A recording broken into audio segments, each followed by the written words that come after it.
नमस्कार विद्यार्थियों, श्री महावीर शिक्षण संस्थान की ऑनलाइन क्लासों में आप सभी का हार्दिक स्वागत है, अभिनंदन है। प्यारे विद्यार्थियों, हिंदी अनिवार्य की व्याकरण में हम पढ़ रहे थे अलंकार। क्या पढ़ रहे थे?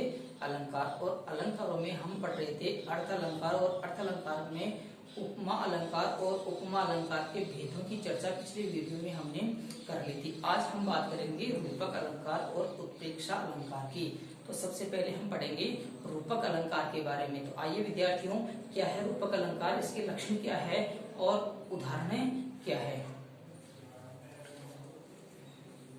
तो देखो विद्यार्थियों, सबसे पहले हम बात करेंगे आज अर्थ अलंकार में रूपक अलंकार की। देखो रूपक, ये नाम से स्पष्ट होता है। इसमें होता क्या है कि इसमें उपमेय का उपमान में रूप मान लिया जाता है। क्या मान लिया जाता है? रूप मान लिया जाता है।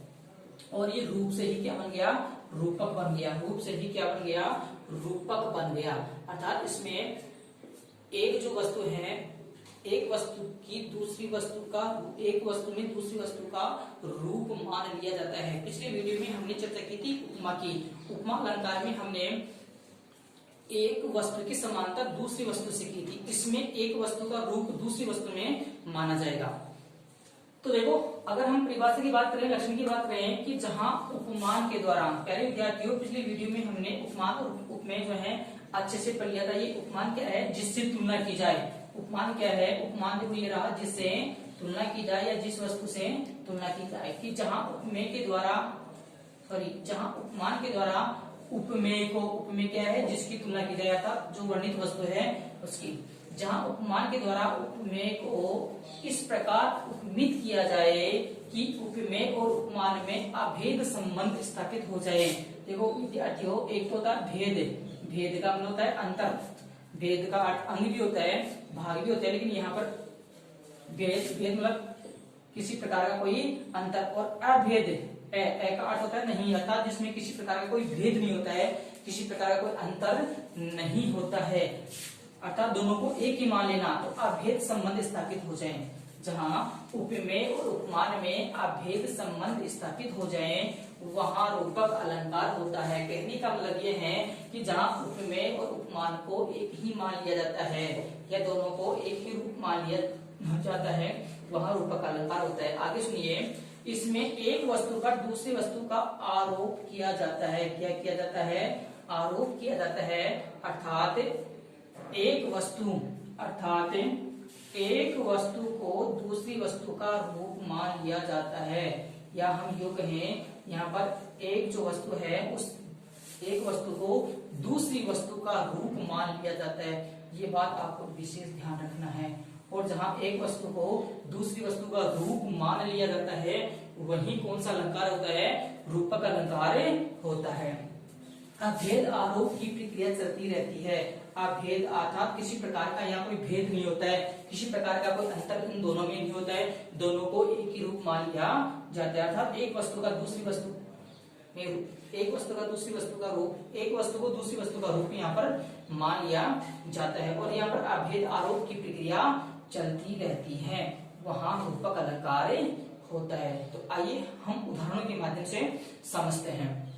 मुख चंद्रमा है। मुख क्या है? चंद्रमा है। अब यहाँ पर एक उपमान है और एक उपमेय है। मैंने आपको बताया था कि उपमेय क्या है? जिसकी तुलना की जाए। अब तुलना किसकी की जा रही है? मुख की। तो मुख क्या हो गया? उपमेय। और जो है तुलना किसकी की जा रही है? चंद्रमा से। तो यहाँ पर चंद्रमा क्या हो गया? उपमान हो गया। क्या हो गया?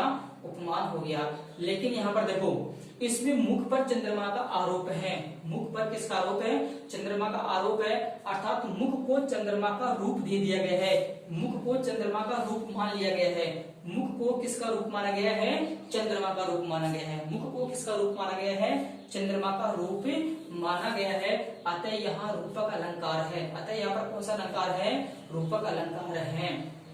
एक उपमेय है और एक उपमान है। मुख उपमान है और चंद्रमा किससे की जा रही है? चंद्रमा से। मुख की उपमा, या हम यूं कहें मुख की तुलना जो है किससे की जा रही है? ये मुख को किसके समान माना गया है? चंद्रमा के समान। तो मुख तो यहाँ पर क्या हुआ? मैंने आपको बताया था कि जिससे तुलना की जाए, तुलना किससे की जा रही है? चंद्रमा से। तो चंद्रमा तो क्या हुआ? उपमेय। और मुख क्या हुआ? उपमान। अर्थात ये उपमेय।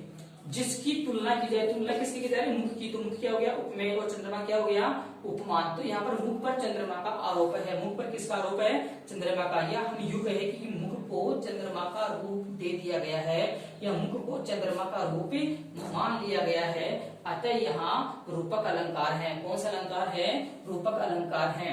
दूसरी उदाहरण में हम देखते हैं, चरण सरोज पखारन लागा। चरण सरोज पखारन लगा। पखारन का अर्थ होता है यहाँ पर धोना, और चरण यानी पैर, और सरोज यानी कमल, अर्थात चरण रूपी कमल। किसके समान कमल, ये चरण जो है, चरणों को किसके समान बताया गया है, सरोज के समान, और सरोज जो है किसका पर्यायवाची है, कमल का। या हम यू कहें कि कमल रूपी चरण। कौन से चरण है, कमल रूपी चरण। इस उदाहरण में भी चरणों को कमल का रूप दिया गया है। कमल को किसका रूप दिया गया है, चरणों को जो है किसका रूप दिया गया है, कमल का रूप दिया गया है। चरणों को कमल का रूप दिया गया है। इस उदाहरण में चरणों को कमल रूप दिया गया है, अर्थात इसमें एक वस्तु को दूसरी वस्तु का रूप माना गया है। तो एक वस्तु तो क्या होगी, चरण अर्थात पैर, और दूसरी वस्तु क्या होगी, कमल यानी कि सरोज। तो यहाँ पर कौन सा अलंकार होगा, रूपक अलंकार होगा। देखो, उपमा अलंकार में हमने 4 अंग देखे थे उपमा के। उपमेय, उपमान, वाचक शब्द, और एक अंतिम जो भाग था, अंतिम भाग कौन सा था, साधारण गुणधर्म। वहां पर वाचक शब्द था, लेकिन यहाँ पर कोई वाचक शब्द नहीं है। वहां पर तो एक वस्तु की तुलना दूसरी वस्तु से की गई है, या समानता तय की है, लेकिन यहाँ पर एक वस्तु का दूसरी वस्तु में रूप माना गया है। चरण सरोज पखारन लागा, अर्थात कमल रूपी जो पैर है वह धोने की बात की गई है। क्या करने की बात की गई है, धोने की बात की गई है। चरण रूपी पैरों को धोने की बात की गई है, तो यहाँ पर चरणों को कमल का रूप माना गया है। आगे वाले उदाहरण में देखो, बढ़त बढ़त संपत्ति सलील मन सरोज बढ़िझाय। बढ़त बढ़त संपत्ति सलील, संपत्ति यानी धन दौलत, और सलील यानी पानी, अर्थात संपत्ति रूपी पानी या पानी रूपी संपत्ति। मन सरोज कमल रूपी मन, या मन रूपी कमल बढ़ जाए, बढ़ने की बात की गई कि जैसे जैसे संपत्ति रूपी पानी या पानी रूपी संपत्ति बढ़ता जाता है, वैसे वैसे मन रूपी कमल जो है, या कमल रूपी जो मन है वो भी बढ़ता जाता है। संपत्ति को पानी व मन को कमल का रूप दिया गया है। संपत्ति को पानी, संपत्ति को किसका रूप दिया गया है, पानी का, और जो है मन को किसका रूप दिया गया है, कमल का था सरोज का रूप दिया गया है। इसलिए यहाँ पर रूपक अलंकार हैं। आगे के उदाहरण की अगर हम चर्चा करें तो आगे का उदाहरण है, अंबर पनघट में डुबो रही तारा घट उषा नागरी। अंबर रूपी पनघटे, अंबर पनघटे, अंबर रूपी पनघट। अंबर का गया आसमान को, अंबर किसी का गया है, आसमान को, आकाश को।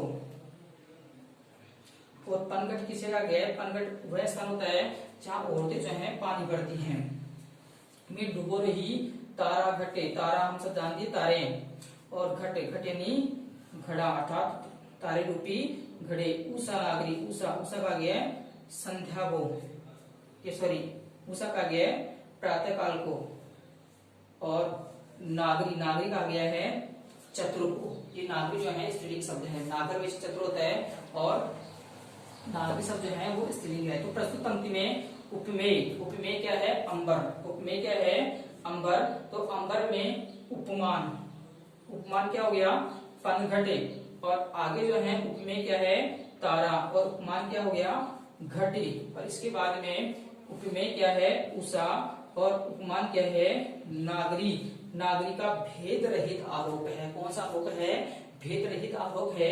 या हम यूं कहें कि इसमें एक जो शब्द है वो दूसरे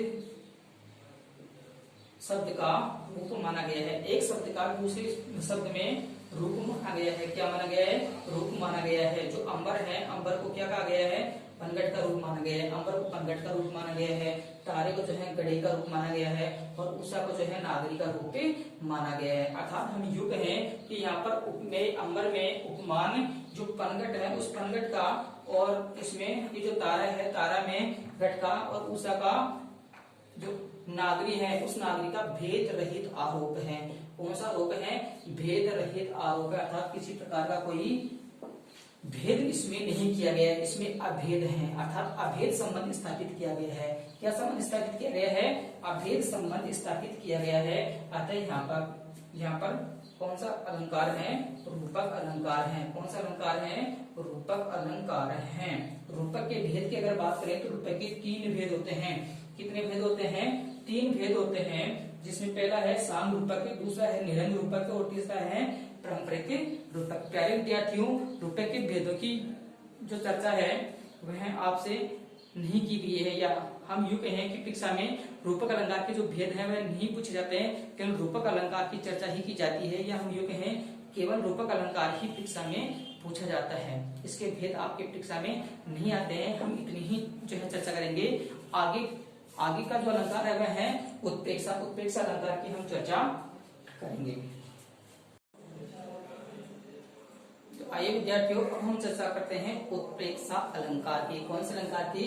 उत्प्रेक्षा अलंकार की। तो देखो, उत्प्रेक्षा अलंकार क्या होता है कि जहाँ उपमेय में किसी उपमान की संभावना व्यक्त की जाए, जहाँ उपमेय में किसी उपमान की कोई ना कोई संभावना व्यक्त की जाए, वहां उत्प्रेक्षा अलंकार होता है। और संभावना व्यक्त करने के लिए कुछ वाचक शब्द होते हैं, जैसे मनु, मनहु, जनु, जनहु, जानू, है ना, ये वाचक शब्द होते हैं। ये वाचक शब्द काम में लिए जाते हैं।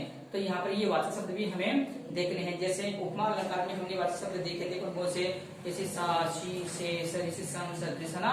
ठीक वैसे ही यहाँ पर उत्प्रेक्षा अलंकार में हम जनु, जानू, जनहु, मनु, मानो, मनहु, है ना, ये शब्द हमें देखेंगे।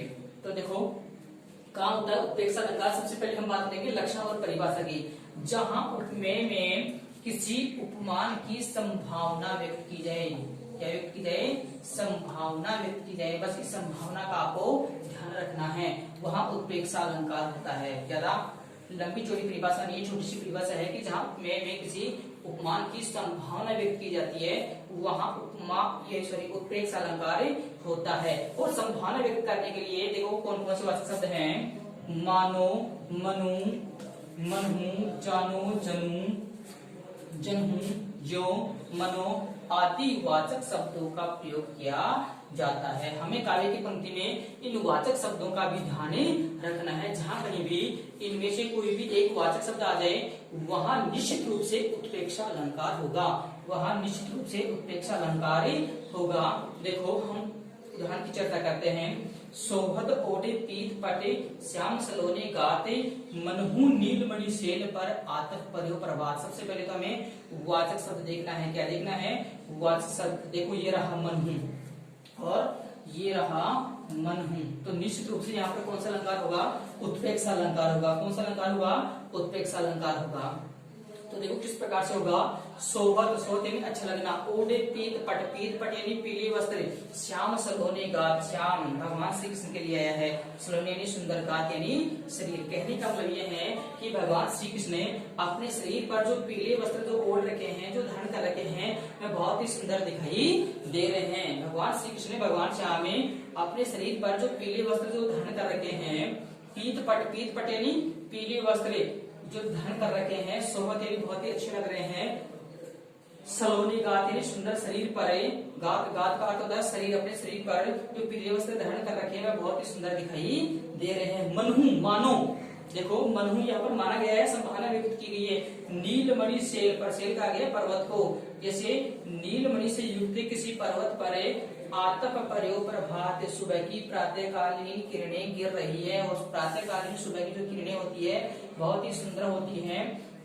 ठीक वैसे ही प्रातःकालीन जो किरणें हैं वह जैसे किसी नीलमणि से युक्त किसी पर्वत पर गिर रही है, यहाँ पर माना गया है, अर्थात संभावना व्यक्त की गई है। तो यहाँ पर भगवान श्री कृष्ण के सुंदर शरीर को किसके समान या यूं कहें कि जो है किसकी संभावना व्यक्त की गई है?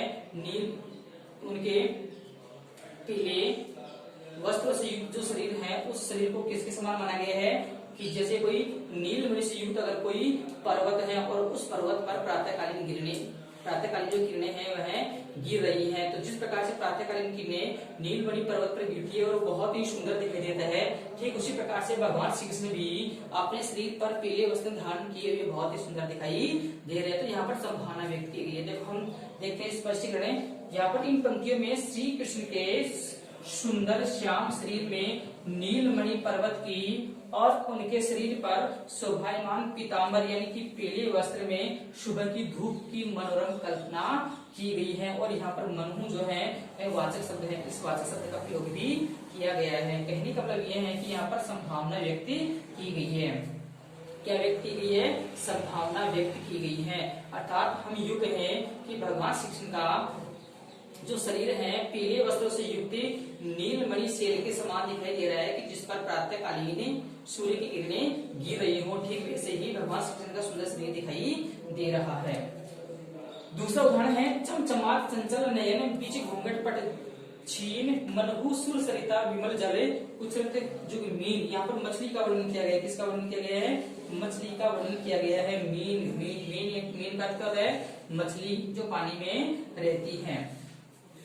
तो देखो यहाँ पर झीने घूंघट में सुर सरिता के निर्मल जल की सुर सरिता कहा गया है देवताओं की नदी, देव नदी गंगा नदी के बारे में जो है यहाँ पर कहा गया है। जो सुर सरिता देव नदी या यूं कहें गंगा नदी का जो पानी होता है वो विमल होता है, पवित्र होता है, स्वच्छ होता है। जल उछलते, जल जो है उछल रहा है और उसमें क्या दिखाई दे रही है? मीन मछलियां जो है दिखाई दे रही है। चमचमात चंचल नयने, चंचल नयनों के बीच में चमचमाती हुई बीच घूंघट पट जीन, घूंघट के बीच में या पतले कपड़ों के बीच में जो है सुंदर जो है मछली जो है पवित्र पानी में जो है दिखाई दे रही है। यहाँ झीनी घूंघट में, कौन सी घूंघट में? झीनी घूंघट। झीनी घूंघट का मतलब है पतले घूंघट में सुर सरिता यानी कि गंगा नदी के निर्मल जल की ओर चंचल नयनों में दो उछलती हुई जो मछलियां हैं उन मछलियों की अपूर्व संभावना की गई है। क्या की गई है? अपूर्व संभावना जो है व्यक्त की गई है। वह मनहु वाचक शब्द है। अतः यहाँ कौन सा अलंकार है? उत्प्रेक्षा अलंकार है। कौन सा अलंकार है? उत्प्रेक्षा अलंकार है। उत्प्रेक्षा के तीन भेद होते हैं। उत्प्रेक्षा के कितने भेद होते हैं? तीन भेद होते हैं।